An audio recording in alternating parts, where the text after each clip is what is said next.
Alegrem-se sempre no Senhor. Texto-chave: Filipenses 4:4. Objetivo: compreender como Paulo encontrou propósito e alegria mesmo em meio ao sofrimento. Leituras da semana. Passagens bíblicas para estudo. Efésios 3:1. 2 de Coríntios 4:7-12. Atos 9:16. Filemão 15:16.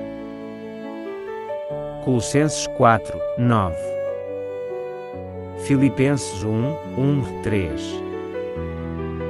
Colossenses 1:1-2.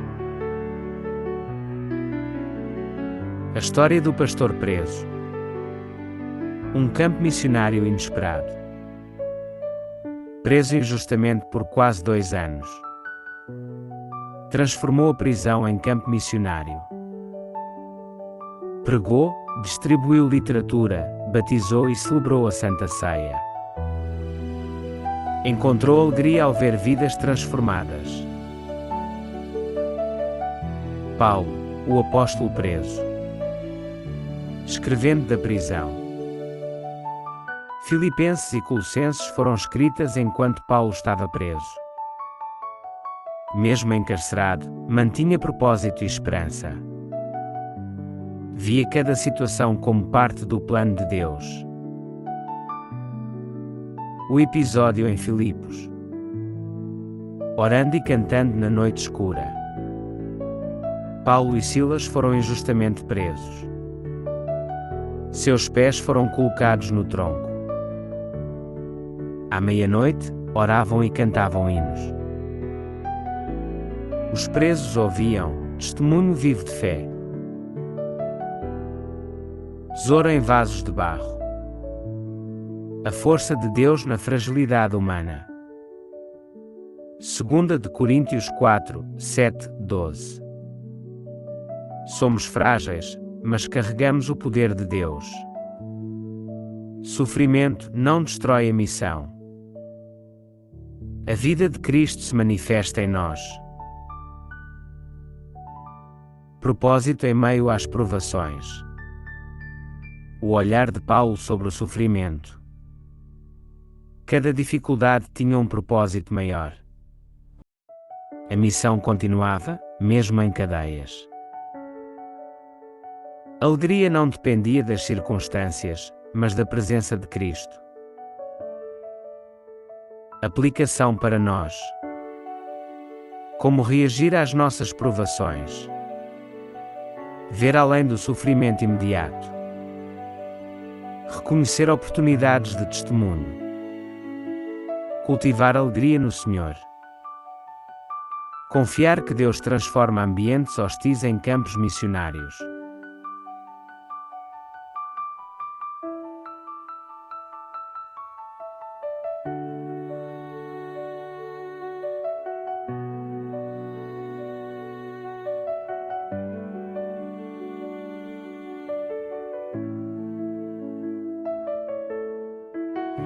Paulo, prisioneiro de Jesus Cristo.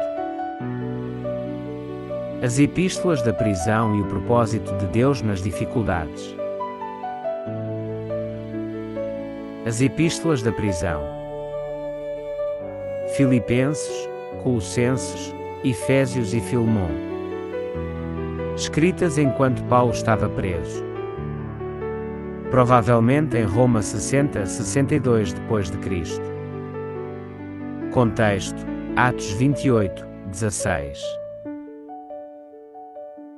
Como Paulo via sua prisão. Prisioneiro de Cristo Jesus. Efésios 3:1 e Filemão mostram sua identidade espiritual. Ele não se via como prisioneiro de Roma. Sua missão continuava, mesmo acorrentado. Um embaixador em cadeias. Efésios 6:20. Paulo se descreve como embaixador em cadeias. Sua prisão não anulava sua autoridade espiritual. Deus transformou limitação em oportunidade. Onde Paulo estava preso. Evidências internas da carta aos Filipenses. Referência ao pretório Filipenses 1:13.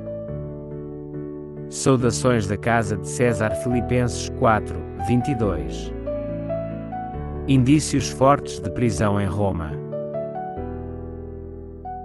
A guarda pretoriana. O Evangelho entre os soldados de elite. Cerca de 14.000 soldados. Paulo testemunhava a eles diariamente. A prisão tornou-se campo missionário. A casa de César. O Evangelho alcançando a elite imperial. Crentes dentro da casa imperial. Paulo influenciava pessoas estratégicas. A missão avançava onde ninguém imaginava. Aplicação, aproveitando as dificuldades. O que aprendemos com Paulo? Dificuldades podem esconder oportunidades. Nem sempre é fácil ver o propósito maior. Deus transforma prisões em plataformas de missão.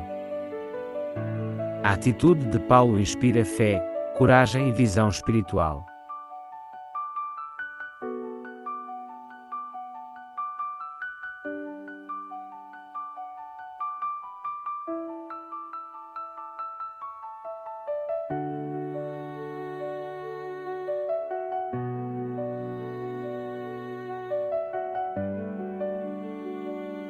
A perseverança de Paulo nas prisões e provações. As prisões de Paulo. Prisões mencionadas em 2 de Coríntios 6, 5, 7, 5, 11, 23. Primeira prisão registrada, Filipos, Atos 16, 16, 24. Prisões posteriores, Jerusalém, Cesareia e Roma. Em Roma, Paulo estava acorrentado a um soldado de elite. A dureza da prisão.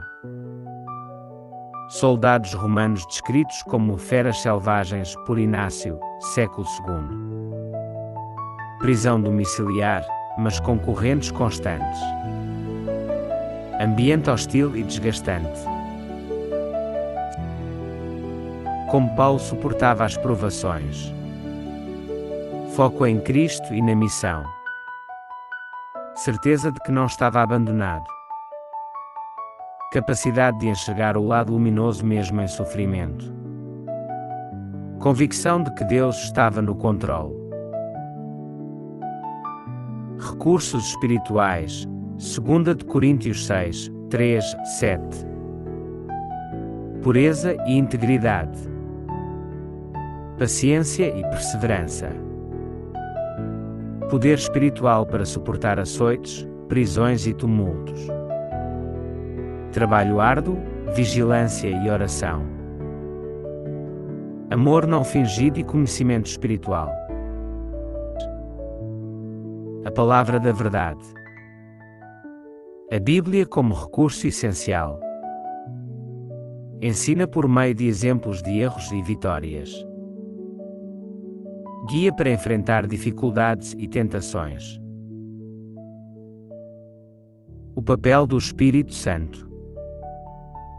Purifica o coração. Torna o crente participante da natureza divina. Dá poder para vencer tendências hereditárias e cultivadas para o mal. Imprime o caráter de Cristo na Igreja. Ser ministros de Deus. Representar o caráter de Cristo. Servir com fidelidade em todas as circunstâncias. Viver de forma coerente com o Evangelho. Ser instrumento de Deus para abençoar outros.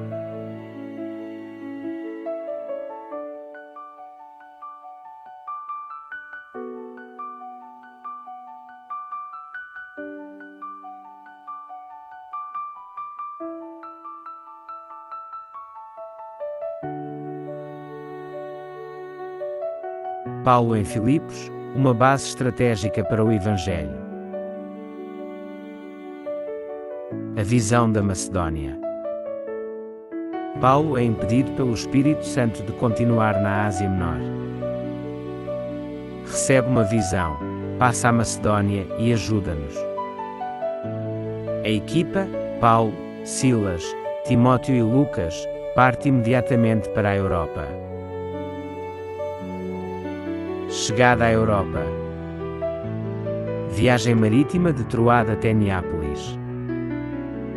Em vez de permanecer ali, seguem para Filipos, cidade estratégica.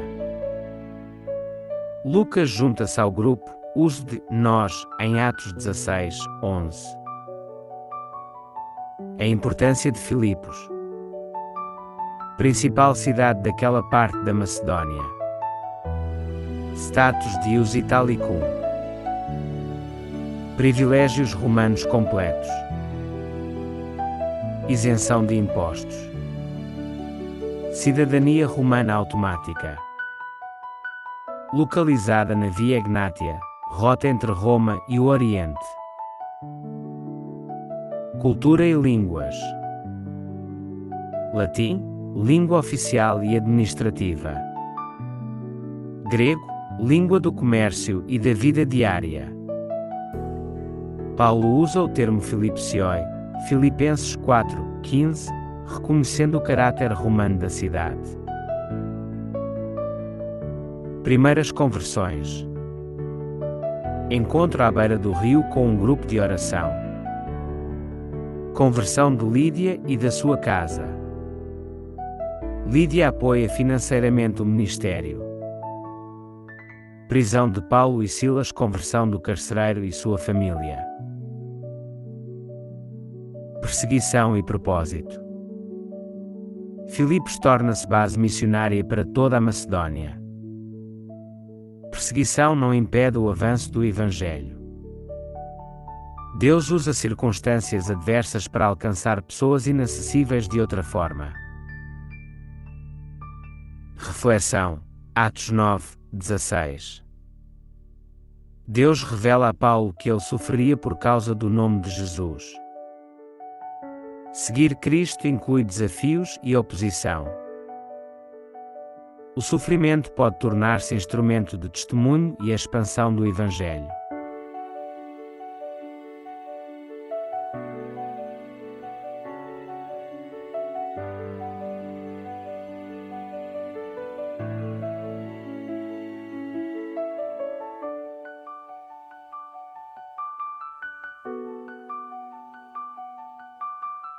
Paulo e a Igreja de Colossos. Panorama histórico e espiritual da origem da Igreja em Colossos. A missão de Paulo e o impacto de seus cooperadores. A estratégia missionária de Paulo. Paulo não visitou Colossos, mas sua missão alcançou a cidade. O Evangelho se espalhou por meio de discípulos treinados por ele. Epáfras, o missionário de Colossos. Epáfras, natural de Colossos, converteu-se em Éfeso. Tornou-se cooperador de Paulo e levou o Evangelho à sua cidade natal. A cidade de Colossos. Localizada a 15 km de Laodiceia.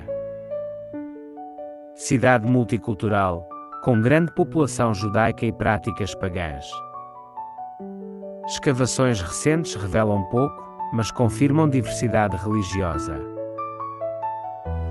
Desafios da comunidade cristã. Pressões culturais e religiosas. Necessidade de manter a pureza do Evangelho. Evangelização em ambiente pluralista. Filemon e Onésimo. Filemon, cristão influente em Colossos. Onésimo, escravo fugitivo que se converteu com Paulo. Paulo envia Onésimo de volta com uma carta de reconciliação. O apelo de Paulo. Paulo pede que Filemon receba Onésimo como irmão, não como escravo. Transformação das relações sociais pela ética do Evangelho. Reconciliação como testemunho cristão. A questão da escravidão. Paulo agia dentro do sistema romano, buscando mudança pelo amor cristão. Séculos depois, Ellen White orienta a resistir leis injustas nos Estados Unidos da América. O princípio é o mesmo: fidelidade à justiça e dignidade humana.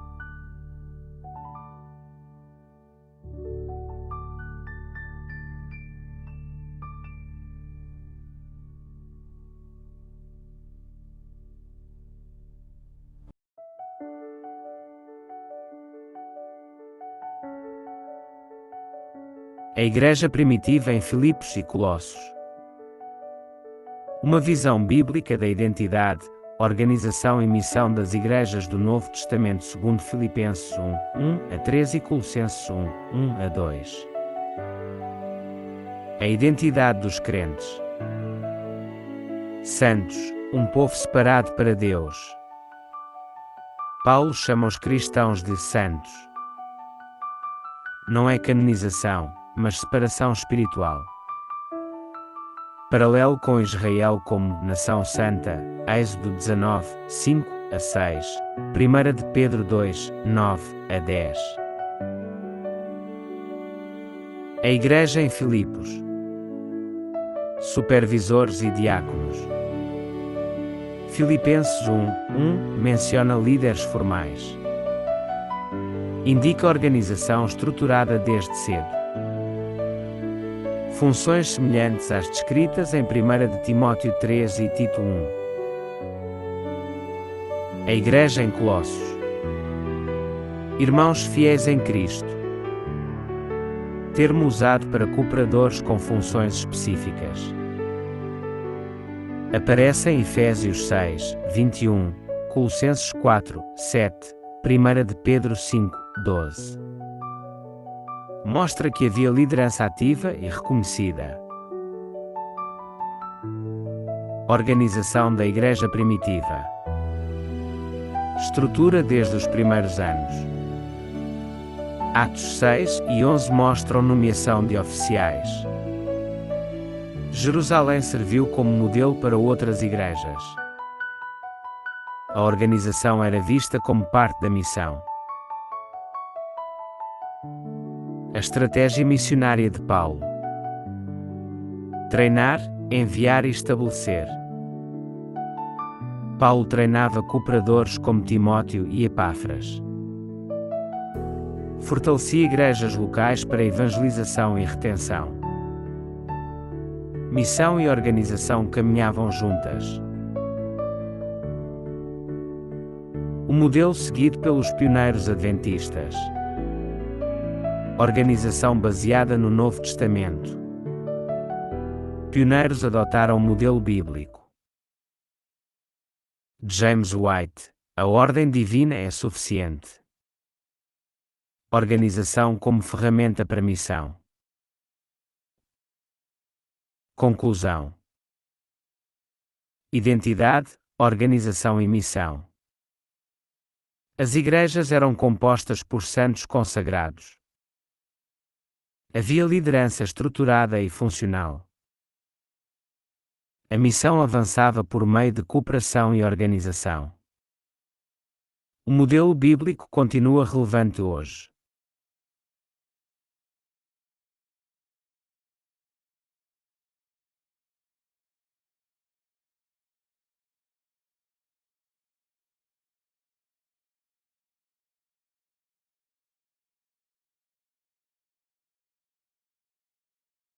Chamados para permanecer firmes em Cristo. Deus nos escolheu para a salvação. Somos chamados a permanecer firmes, mesmo diante da injustiça. A escolha divina. Salvação pela santificação e fé. A salvação é obra do Espírito Santo. A fé na verdade sustenta o cristão. Permanecer firme é a resposta ao chamado de Deus. Reação à injustiça. Integridade em meio ao sofrimento. Servir a Deus traz oposição e preconceito. Não reagir com irritação ou vingança. Manter a integridade e o caráter de Cristo. Caminho de mansidão. O rosto voltado para o céu. Seguir com mansidão e humildade. Trabalhar com propósito firme e pureza de coração. Confiar no braço de Deus. Lutas espirituais. Crescimento envolve batalha. Quem cresce em Cristo enfrenta lutas intensas. As forças das trevas tentam impedir o avanço espiritual. A cruz é fonte de graça e vitória. Promessas de presença. Cristo nunca abandona. Nunca te deixarei nem te desampararei. Estou convosco todos os dias. A presença de Cristo sustenta o cristão em qualquer situação. A perseguição e a missão. A fé cresce mesmo sob ataque. Tertuliano, o sangue dos cristãos é uma semente. A perseguição fortalece, mas também dificulta a missão. Somos chamados a apoiar os perseguidos. A alegria cristã. Alegrem-se sempre, em Cristo. A alegria não depende das circunstâncias. Mesmo em doença, perda ou dor, há um fundamento seguro. A alegria está em Cristo, sua presença e sua salvação.